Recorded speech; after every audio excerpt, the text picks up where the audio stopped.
you have one shot at creating financial freedom for yourself in the next 10 years. So I say it will be too little, too late. Today I want to talk some more about how you can prepare yourself financially for AGI.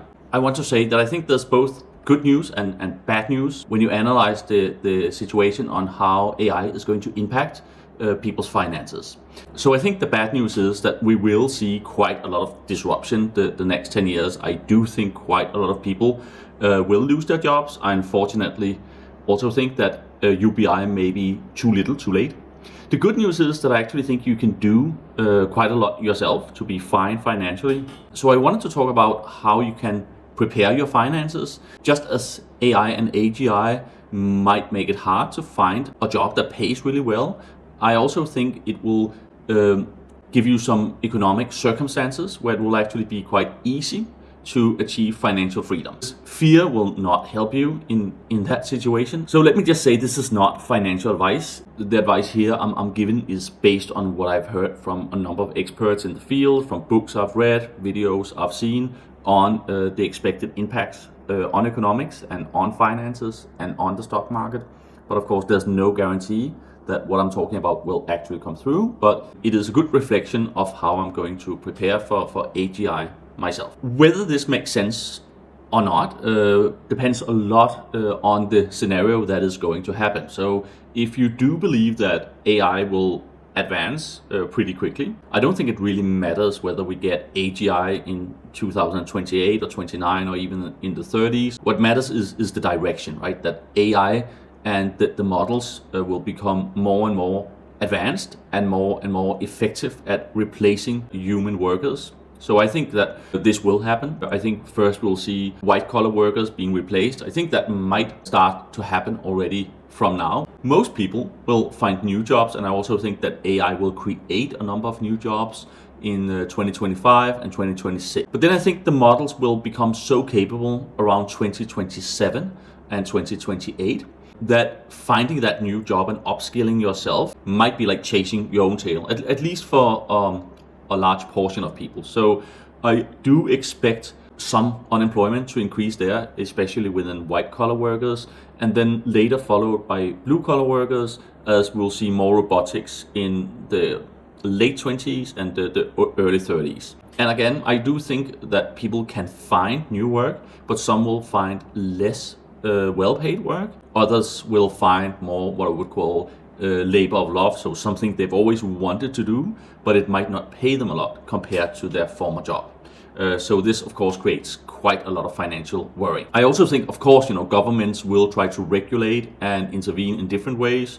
Probably we'll see more regulation and intervention in the EU and Europe, and a bit less in the US and China. But then again, I think the global economy is quite connected. So even if we have local governments in Europe intervening, then those jobs will probably disappear to AIs in the US and in Asia, at least for some of the jobs. The other thing I think is, once the governments realize that there will be permanent unemployment or employment that will not pay the salaries we're used to, they will start to implement some form of UBI or some form of extension to the welfare benefits we already see. So I do think UBI is the better model, and to define UBI, it's basically that every citizen will get a fixed amount regardless of how much they're able to pay.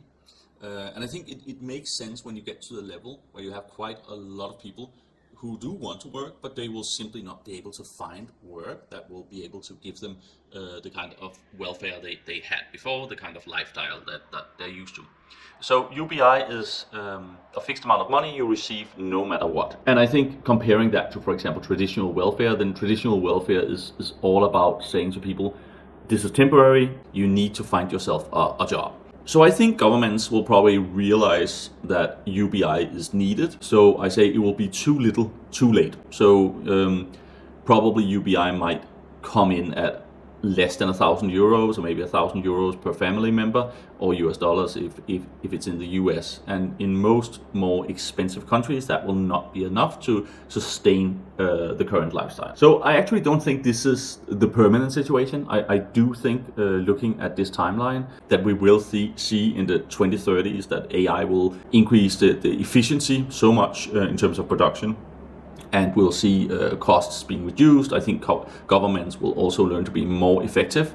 So when we are nearer to 2040, I think a UBI that will be able to sustain a lifestyle that we are accustomed to in 2024 would definitely be possible. But it will take a bit of time, and there will be a number of adjustments politically, I'm sure, along the way to get to that point. So the big question is, what do you do in the meantime? How do you finance your lifestyle of 2024 in the more turbulent years, which I expect to be between maybe 2029 and 2039, those 10 years, something like that, depending on how quickly AI is implemented into society. Well, so one way is, of course, to decrease your expenses dramatically, which would not be very fun. It would be similar to a family going from 2 well-paid jobs to 2 welfare incomes, which would not be able to have them stay probably in the same house they're in. They will not be able to keep their cars.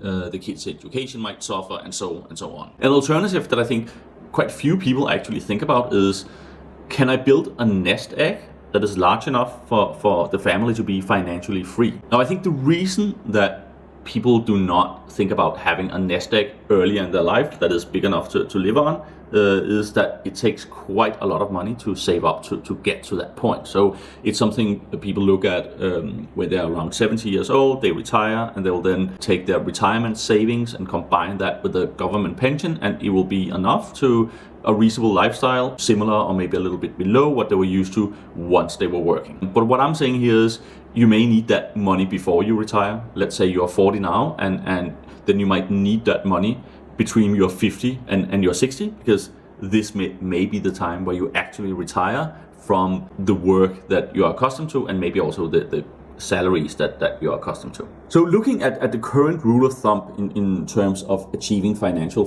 freedom early, well, it's actually pretty tough. The rule of thumb is that you need to save up 25 times your expenses if you use the rule called the 4% rule that I think a lot of experts within pension and finance agree on, which basically means you can withdraw 4% of your equity portfolio every year, and then it will probably last you at least 30 years, but quite realistically it might actually last forever, because you're only withdrawing an amount that is less than the increases in the portfolio plus the dividends from it. So for example, if you are a family and you need about $100,000 or 100,000 euros for your yearly expenses, then you need a nest egg or an equity portfolio of 2.5 million euros or dollars. And I think for most families that would be very, very hard to save, and it would be even harder to reach this number in say the next 8 or 10 years. But I think this is where the good news comes in. I think AGI might boost the speed at which you can actually arrive at financial freedom. And I think there are a couple of reasons for that. So first of all, it's likely that AI and robotics will boost efficiency and GDP growth. There have been a number of reports from the big consultancy companies. Obviously, nobody knows yet what we're talking about, but there have been estimates of GDP growing from currently maybe 2% after inflation to maybe 4 or 5%, and some people believe even higher. And so what will that lead to? Well, higher efficiency and GDP growth can lead basically to 2 things. It can lead to lower prices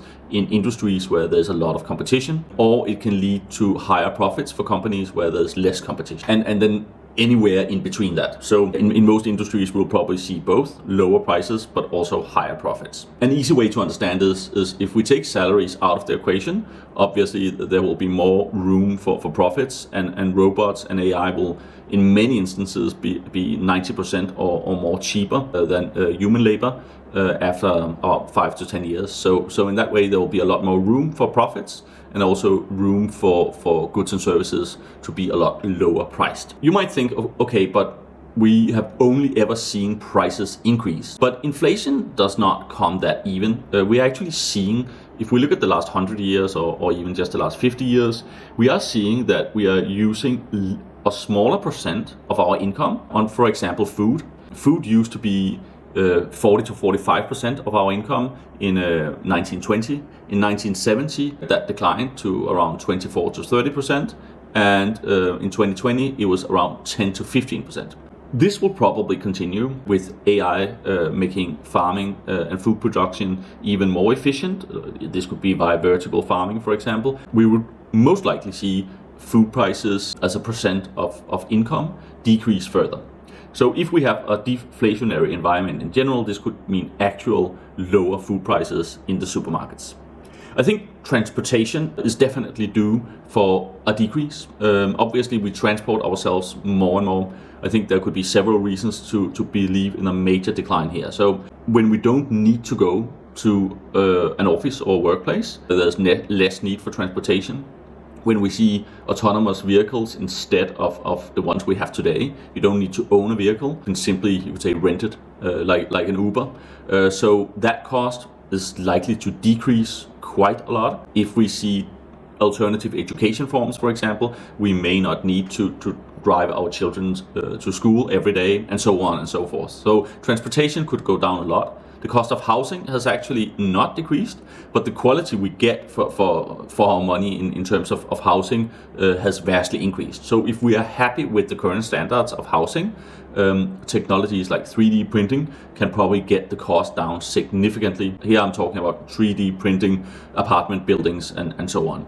Clothes continue to become cheaper and cheaper. So here I'm not talking about luxury brands, but just basic nice clothes. Healthcare is getting more and more expensive, but also the quality has increased quite a lot over the years. And again, we will be able to see AI invent new medicines, and robots will be able to facilitate and help in the healthcare sector as well. So a lot of areas that are quite expensive today could cost less in a few years. The same could be insurance. If you don't own a car, you don't need that insurance, for example. So if we need less money to spend every year to achieve the same lifestyle that we have today in the 2020s, that will of course impact the amount of money that we need to spend. So what we're seeing, or what I'm expecting along with a lot of other experts, is that we will see a deflationary environment. It may not be that everything will decline in cost, but a lot of the basics will. So I think like some very rare cars will increase in prices. I think some real estate that has a very attractive location that cannot be copied, so to speak, will also increase. Maybe gourmet restaurants with a famous chef might continue to increase, but a lot of more of the basic things we need for a good, comfortable life, I expect to see decreases. So in a deflationary environment, that would normally put pressure on central banks to lower interest rates.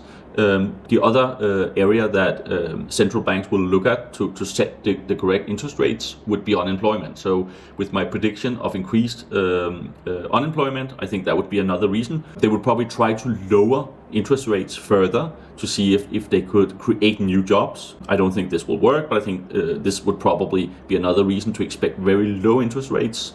Again, I mean, my horizon here is 10-15 years. So what I'm expecting is we'll have lower interest rates in 5 years significantly, but not necessarily in 2 or 3 years. Also, this will be coupled with high GDP growth, as we talked about. And this is an environment where equities will thrive.